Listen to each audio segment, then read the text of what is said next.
ಕಾಂಗ್ರೆಸ್ ಪಕ್ಷವು ದೇಶದ ಜನರಿಗೆ ಆಹಾರ ಭದ್ರತೆ ಕಾಯ್ದೆ, ಉದ್ಯೋಗ ಖಾತ್ರಿ, ಮಾಹಿತಿ ಹಕ್ಕು, ಕಡ್ಡಾಯ ಶಿಕ್ಷಣದ ಹಕ್ಕು, ಅರಣ್ಯ ನಿವಾಸಿಗಳ ಹಕ್ಕು ಮುಂತಾದ ಜನಪರ ಕಾಯ್ದೆಗಳನ್ನು ರೂಪಿಸಿದೆ ಎಂದು ಮಾಜಿ ಶಾಸಕ ಆರ್ ನರೇಂದ್ರ ತಿಳಿಸಿದರು. ತಾಲೂಕಿನ ಕೌದಳ್ಳಿ ಹಾಗೂ ಎಲ್ಲೆಮಾಳ ಗ್ರಾಮ ಪಂಚಾಯಿತಿ ವ್ಯಾಪ್ತಿಯಲ್ಲಿ ಹಮ್ಮಿಕೊಂಡಿದ್ದ ಮಹಾತ್ಮ ಗಾಂಧಿ ಉದ್ಯೋಗ ಖಾತ್ರಿ ಉಳಿಸಿ ವಿಬಿಜಿ ರಾಮ್ಜಿಯನ್ನು ಅಳಿಸಿ ಎಂಬ ಕಾರ್ಯಕ್ರಮವನ್ನು ಉದ್ಘಾಟಿಸಿ ಮಾತನಾಡಿದರು. ಸ್ವಾತಂತ್ರ್ಯ ಬಂದ ನಂತರ ಕಾಂಗ್ರೆಸ್ ಸರ್ಕಾರ ಆಡಳಿತಕ್ಕೆ ಬಂದ ನಂತರ ಬಡವರಿಗಾಗಿ ಅನೇಕ ಜನಪರ ಕಾರ್ಯಕ್ರಮಗಳನ್ನು ನೀಡಿದೆ.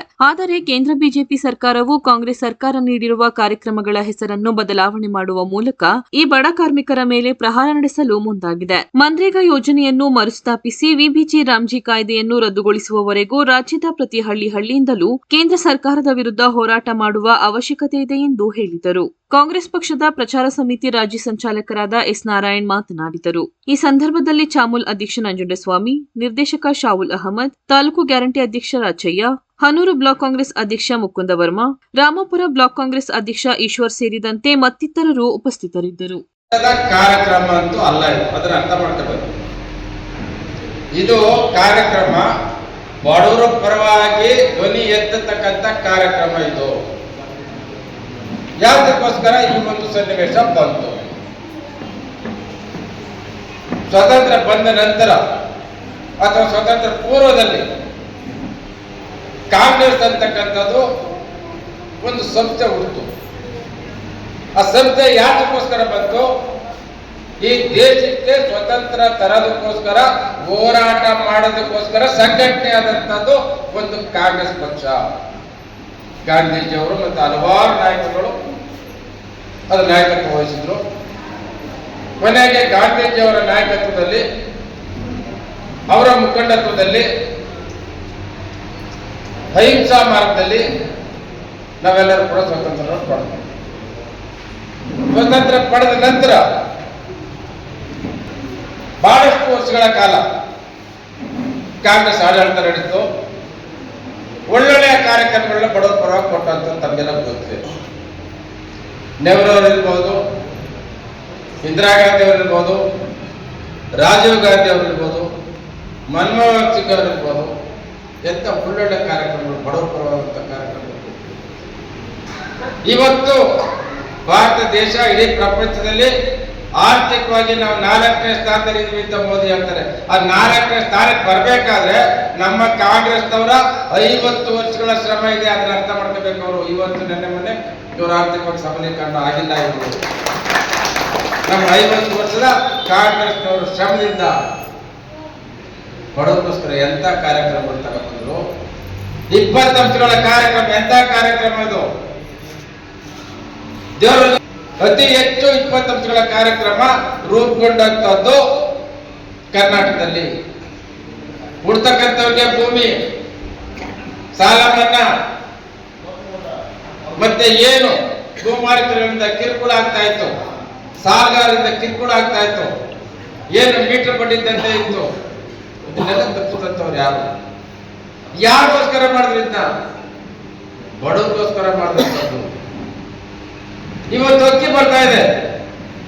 ಇವತ್ತು ಎಲ್ಲರಿಗೂ ಕೂಡ 7 kg ಅಕ್ಕಿ ಬರ್ತಾ ಇದೆಯಲ್ಲ, ಅದು ಇವತ್ತಿನ ಯೋಜನೆ ಅನ್ನೋದು ಅಥವಾ ಮೋದಿ ಅವರು ಮಾಡಿದ ಯೋಜನೆ ಅನ್ನೋದು? ಕಾಂಗ್ರೆಸ್ ಮಾಡ್ತಕ್ಕಂಥದ್ದು ಆಹಾರ ಭದ್ರತಾ ಕಾಯ್ದೆಯಿಂದ ತಗೊಂಡ್ಬಂದು ಪ್ರತಿ ಒಬ್ಬರಿಗೂ ಕೂಡ ಆಹಾರ ಸಿಗ್ಬೇಕು ಅಂತ ಮಾಡ್ತಕ್ಕಂಥದ್ದು ಯಾರು? ಕಾಂಗ್ರೆಸ್ನವರು. ಇವತ್ತು ಕಡ್ಡಾಯ ಶಿಕ್ಷಣ ಇದೆ, ಮಕ್ಕಳು ಕಡ್ಡಾಯ ಓದಿಸಬೇಕು ಅಂತಿದೆ. ಇದನ್ನ ಜಾರಿ ತಂದಂತವ್ರು ಯಾರು? ಕಾಂಗ್ರೆಸ್ನವರು.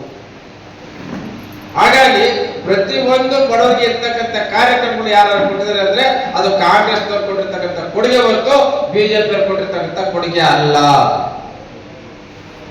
ನನ್ನ ಮಹೇಶ್ ಬಿಡ್ತಾರೆ ಮಾತಾಡ್ತಾ ಹೇಳಿದೆ, ಉದ್ಯೋಗ ಖಾತ್ರಿ ಯೋಜನೆ ಯಾರಿಗೋಸ್ಕರ ಬಂತು, ಯಾರಿಗೋಸ್ಕರ ಬಂತು? ನಾವ್ ವೇತನಗಳಿರೋರ್ಗೋಸ್ಕರ, ನಮಗೋಸ್ಕರ ಬಂತ ಅಲ್ಲ, ಬಡವರಿಗೋಸ್ಕರ ಬಂದಂತದ್ದು. ನಿಮ್ಗೆಲ್ಲ ಗೊತ್ತು, ಮಳೆಗಾಲದಲ್ಲಿ ಕೂಲಿಗಳು ಆಯಾ ಊರಲ್ಲಿ ಕೂಲಿ ಸಿಗ್ತಾ ಇತ್ತು, ಕೂಲಿ ಮಾಡ್ತಾ ಇದ್ರು. ಮಳೆಗಾಲ ಕಳೆದು ಬೇಸಿಗೆ ಕಾಲ ಬಂತು ಅಂದ್ರೆ ನಮ್ಮ ಕ್ಷೇತ್ರ ತಗೊಂಡ ಬೇರೆ ಕಡೆ ಬೇಡ. ಕೆಲವರು ಈ ಕಡೆಯವರೆಲ್ಲ ಕುಡುಕ್ ಹೋಗೋರು, ಮಿಂಡ ಗಾಂಟರು ಕಪ್ಪ ಆ ಕಡೆಲ್ಲ ತಮಿಳ್ನಾಡಿಗೆ ಹೋಗೋರು, ನಮ್ಮ ಭಾಗದವರೆಲ್ಲ ಕಾಫಿ ತೋಟಕ್ಕೆ ಮಡಿಕೇರಿಗೆ ಹೋಗೋರು, ಕೇರಳಕ್ಕೆ ಹೋಗೋರು. ಯಾತಕ್ಕೋಸ್ಕರ ಬರ್ತಿದ್ರು? 6 ತಿಂಗಳು 3 ತಿಂಗಳು ಮಗುನುಗಳೇ ಎತ್ಕೊಂಡು 7ನೇ ಕ್ಲಾಸ್ 3ನೇ ಕ್ಲಾಸ್ ಓದ್ತಾ ಇರ್ತಕ್ಕಂಥ ಮಕ್ಕಳುಗಳನ್ನ ಕರ್ಕೊಂಡು ಅವ್ರ ವಿದ್ಯಾಭ್ಯಾಸ ಮೂರ್ತಿಗಳು ಬಿಡಿಸಿ ಎಲ್ಲರನ್ನು ಕರ್ಕೊಂಡು ಹೊರಗಡೆ ಹೋಗ್ತಾರೆ. ಯಾತಕ್ಕೋಸ್ಕರ? ಕೂಲಿಗೋಸ್ಕರ, ಬದುಕಕ್ಕೋಸ್ಕರ, ಊಟಕ್ಕೋಸ್ಕರ, ಹೊಟ್ಟೆಗೋಸ್ಕರ ಅವ್ರು ಊರ್ ಬಿಟ್ಟು ಆಚೆ ಹೋಗ್ತಾ ಇದ್ರು.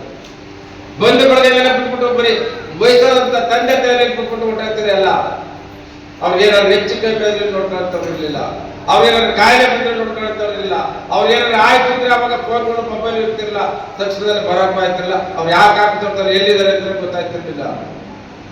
ಇದನ್ನ ಒಂದು ಉದಾಹರಣೆ ಹೇಳ್ತಿರೋದು ನಮ್ಮ ಕ್ಷೇತ್ರ.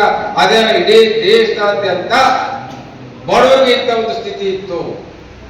ಹಾಗಾಗಿ ಉದ್ಯೋಗ ಸಿಗ್ತಾ ಇರ್ತಕ್ಕಂಥ ದಿನಗಳಲ್ಲಿ 100 ದಿನ ಕೂಲಿ ಕಾರ್ಮಿಕರು ಅವರ ಊರು ಬಿಡದೆ, ಅವ್ರ ತಂದೆ ತಾಯಿ ಬಿಡದೆ, ಅವ್ರ ಮಕ್ಕಳುಗಳನ್ನ ಬಿಡದೆ, ಅವ್ರ ಊರಿನಲ್ಲಿ ಅವ್ರಿಗೆ ಕೆಲಸ ಕೊಡಬೇಕು. ಆ ಕೆಲಸದಿಂದ ಅವ್ರು ಬದುಕಬೇಕು, ಬದುಕು ಕಟ್ಕೋಬೇಕು.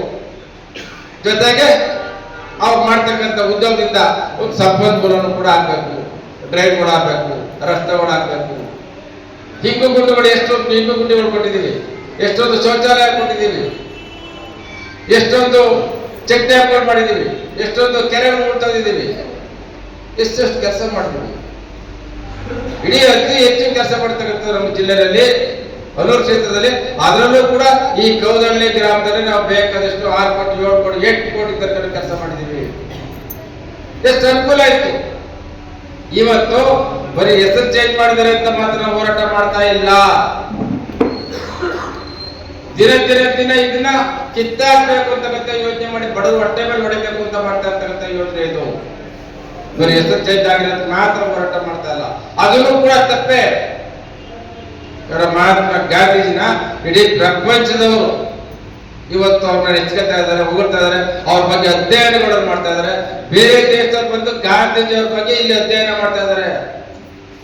ಅವ್ರು ಯಾವ ರೀತಿ ಸ್ವತಂತ್ರ ತಂದ್ಕೊಟ್ರು, ಏನ್ ಮಾಡಿದ್ರು ಅಂತ. ಹಂಗಾಗಿ ಅವನಿಗೆ ಬೇರೆ ಹೊರದೇಶಗಳಲ್ಲಿ ಇರ್ತಕ್ಕಂಥ ಗೌರವ ನಮ್ಮ ಬಿಜೆಪಿ ಇಲ್ಲ. ನಾನೇನವ್ರು ಹೇಳಿದ್ರು ವಿಪರ್ಯಾಸ. ಒಂದ್ ಕಡೆ ಗಾಂಧೀಜಿ ಬೇಡ, ಇನ್ನೊಂದ್ ಕಡೆ ಏನಾದ್ರು ಸ್ಟ್ರೈಕ್ ಆದ್ರೆ ಮಹಾತ್ಮ ಗಾಂಧೀಜಿ ಅವ್ರದ್ದು ಏನಿದೆ ಆ ಶಿಲೆ ಏನಿದೆ ಅಲ್ಲಿ ವಿಧಾನಸೌಧ ಮುಂದೆ ಅಲ್ಲಿ ಕೂತ್ಕೊಂಡು ಸತ್ಯ ಅವ್ರ ನೆರಳಲ್ಲೇ. ಇದು ನಿಮ್ಮ ಈ ಬಗೆಯ ನೀತಿ. ಈ ತರ ಎಲ್ಲ ಮಾಡಿ ಅವರು ನಮ್ಮ ಜನಗಳಿಗೆ ಉದ್ಯೋಗವನ್ನು ಕಿತ್ತಾಕಿ ಬಡವರಾಗಿ ಇರ್ಬೇಕು ಅಂತಕ್ಕಂಥದ್ದು ಏನ್ ಮಾಡ್ತಾ ಇದಾರೆ. ಇದರ ವಿರುದ್ಧವಾಗಿ ನಾವು ಒಂದು ಚಳವಳಿಯನ್ನು ಶುರು ಮಾಡಿರ್ತಕ್ಕಂಥದ್ದು. ಈ ಚಳವಳಿ ಬರೀ 4 ಕಡೆ ಮಧ್ಯ ಅಲ್ಲ, ಊರುಗಳಲ್ಲಾಗಬೇಕು, ಬೀದಿಗಳಲ್ಲಾಗಬೇಕು. ಇದ್ರ ಬಗ್ಗೆ ನೀವೆಲ್ಲರೂ ಕೂಡ ಸಾಯಂಕಾಲ ಕೂತ್ಕೊಂಡು ಎಲ್ಲರೂ ಕೂಡ ಹೇಳ್ತಕ್ಕಂಥ ಕೆಲಸ ಆಗ್ಬೇಕು. ಒಂದ್ ಕಡೆ ಹೇಳ್ತಾರೆ, ಈಗ ಪಂಚ ಗ್ಯಾರಂಟಿಗಳು ನಾವು ಕೊಟ್ಟಿದ್ದೀವಿ, ಇವತ್ತು ಅಕ್ಕಿನ ಕೊಡ್ತಾ ಇದೀವಿ, ಇವತ್ತು ಫ್ರೀಯಾಗಿ ಕರೆಂಟ್ ಕೊಡ್ತಾ ಇದೀವಿ, 2,000 ರೂಪಾಯಿ ದುಡ್ಡು ಕೊಡ್ತಾ ಇದ್ದೀವಿ, ಬಸ್ ಫ್ರೀ ಕೊಡ್ತಾ ಇದ್ದೀವಿ. ಒಂದ್ ಕಡೆ ಇದೆಲ್ಲ ತಪ್ಪು ಮಾಡ್ತಕ್ಕಂಥ ಸರಿ ಇಲ್ಲ ಇವರು ಅಂತ ಹೇಳ್ತಾರೆ ಬಿಜೆಪಿದವರು. ಇನ್ನೊಂದ್ ಕಡೆ ಯಾವ್ದಾದ್ರು ಚುನಾವಣೆ ಬಂದ್ರೆ ಅಲ್ಲಿ ನಾವೇನು ಕೊಡ್ತಾ ಇದೀವಿ ಆ ಗ್ಯಾರಂಟಿ 1-2 ಬೇರೆ ಕಡೆ ಕೊಡ್ತಾ ಇದಾರೆ ಅವರು. ಇಲ್ಲಿ ನಮ್ಮ ಟೀಕೆ ಮಾಡೋದು, ಅಲ್ಲಿ ನಾವೇನು ಯೋಜನೆ ಕೊಟ್ಟಿದೀವಿ, ಕರ್ನಾಟಕದಲ್ಲಿ ಏನ್ ಕೊಡ್ತಾರೆ ನೋಡಿ ಅದನ್ನ ನೀವು ಇಂಪ್ಲಿಮೆಂಟ್ ಮಾಡಿ ತಲೆ ಗುಟ್ಟಾಗ ಅಲ್ಲಿ ಹೇಳ್ತಕ್ಕಂಥದ್ದು. ಇದು ಯಾವ ಇದು ಬಂದಿದೆ ನೀತಿ ಇದು. ಜೊತೆಗೆ 2,000 ಕೊಡ್ತಾ ಇದ್ರಿ ನೀವು ಆರ್ಥಿಕವಾಗಿ ಎಲ್ಲ ಮುಗಿಸ್ಕೊಡ್ತಾ ಇದಾರೆ ಕರ್ನಾಟಕ ಅಂತ ಹೇಳ್ತಾ ಇದ್ರಲ್ಲ. ಹಾಗಂತ ಹೇಳಿದ್ಮೇಲೆ 2,000 ರೂಪಾಯಿ ನೀವೇ ತಗೋತಾ ಇದ್ದೀರಿ ಸ್ವಾಮಿ.